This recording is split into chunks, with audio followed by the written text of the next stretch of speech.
بڑی دوڑ دھوپ کے بعد وہ آفس پہنچ گیا۔ آج اس کا انٹرویو تھا۔ وہ گھر سے نکلتے ہوئے سوچ رہا تھا، اے کاش آج میں کامیاب ہو گیا تو فوراً اپنے پشتینی مکان کو خیر باد کہہ دوں گا اور یہیں شہر میں قیام کروں گا۔ امی اور ابو کی روزانہ کی مغز ماری سے جان چھڑا لوں گا۔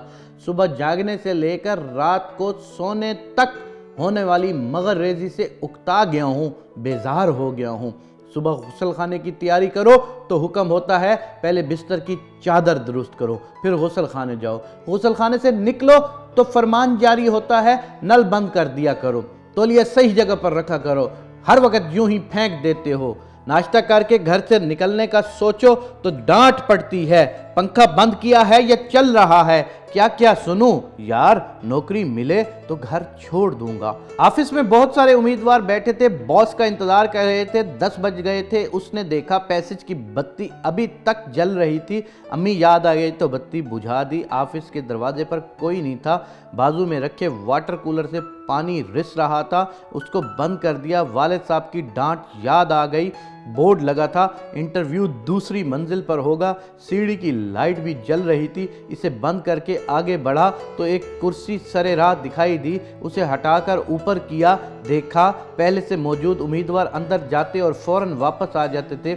معلوم کرنے پر پتہ چلا کہ وہ اپلیکیشن لے کر کچھ پوچھتے نہیں ہیں، فوراً واپس بھیج دیتے ہیں۔ میرا نمبر آنے پر میں نے اپنی فائل مینیجر کے سامنے رکھ دی۔ تمام کاغذات دیکھ کر مینیجر نے پوچھا کب سے جوائن کر رہے ہو؟ ان کے سوال پر مجھے یوں لگا جیسے آج 1 اپریل ہو اور مجھے فول بنایا جا رہا ہے۔ مینیجر نے محسوس کر لیا اور کہا، اپریل فول نہیں، حقیقت ہے۔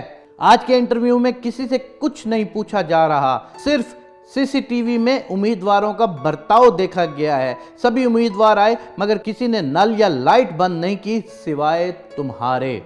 مبارکباد کے مستحق ہیں تمہارے والدین جنہوں نے تمہیں تمیز اور تہذیب سکھائی ہے۔ جس شخص کے پاس سیلف ڈسپلن نہیں، وہ چاہے جتنا ہوشیار اور چالاک ہو، مینجمنٹ اور زندگی کی دوڑ میں پوری طرح کامیاب نہیں ہو سکتا۔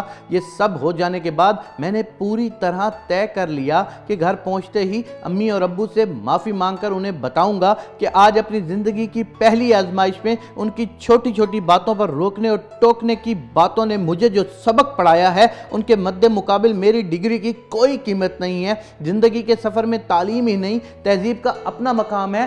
آج جو لوگ اپنے ماں باپ سے نالاں نظر آتے ہیں کہ انہوں نے ہمیں فلاں بات پہ کیوں ڈانٹا، انہوں نے ہمیں فلاں بات سے کیوں روکا، تو زندگی کی پریکٹیکل لائف میں جیسے ہی وہ پہنچتے ہیں تو ان کو وہ ماں باپ کی دی ہوئی تربیت یاد آتی ہے، کیونکہ زندگی کی پریکٹیکل لائف میں، زندگی کی دوڑ دھوپ میں صرف وہی لوگ کامیاب ہوتے ہیں کہ جنہوں نے بچپن میں کوئی تہذیب سیکھی ہوتی ہے، کہ جنہوں نے بچپن میں کوئی تمیز سیکھی ہوتی ہے۔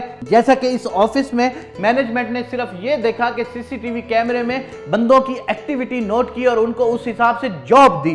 کسی کی کوئی پڑھائی پر نظر نہیں ڈالی گئی، کسی کی کوئی قابلیت پر نظر نہیں ڈالی گئی۔ آپ کو، مجھے، ہم سب کو یہ چاہیے کہ ماں باپ کی عزت کریں اور ان کے سلیقے اور تہذیب سے سکھائی ہوئی دنیا کو آرام اور تہذیب سے سیکھتے جائیں، کیونکہ ماں باپ جس تجربے سے گزر رہے ہوتے ہیں، ہماری اتنی عمر بھی نہیں ہوتی جتنا ان کا تجربہ ہو چکا ہوتا ہے۔ ہم لوگ ہمیشہ ماں باپ کی ڈانٹ ڈپٹ سے تنگ آ کر باہر جانے کا سوچتے ہیں، کوئی بڑے شہر جانے کا سوچتے ہیں، اپنا الگ گھر بنانے کا سوچتے ہیں۔ ایسا ہرگز مت کریں۔ کامیابی کی پہلی سیڑھی ماں باپ کے ادب کے ساتھ جڑی ہوئی ہے۔